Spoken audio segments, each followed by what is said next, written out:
Welcome to your Kmart Deluxe 100 typewriter.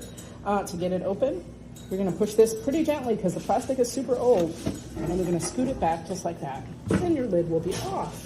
Since it's all put together for travel, in order to get it ready to go, you need to lift this up until it clicks, and then you need to come over and find the carriage lock and set that back like that so that it's ready to go.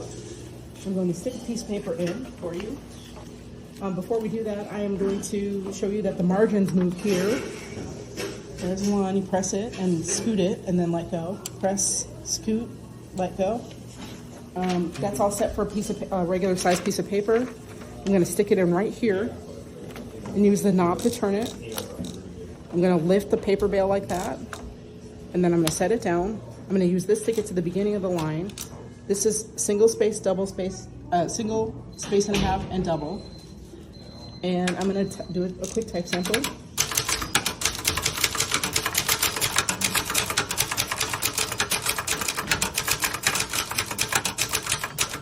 This is the red, that's on black. This is red.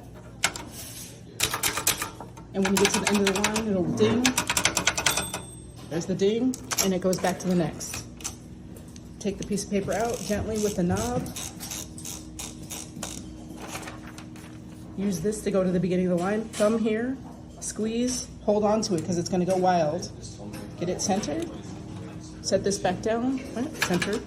Set this back down. Set the carriage lock back in place so that it can't go anywhere. There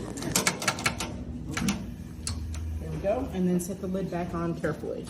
It has a lip on the back, so set it down, scoot it, and gently. There you go, and then you're all set. I would recommend holding it from the bottom so that it doesn't, fall out or whatever. There you go. Enjoy.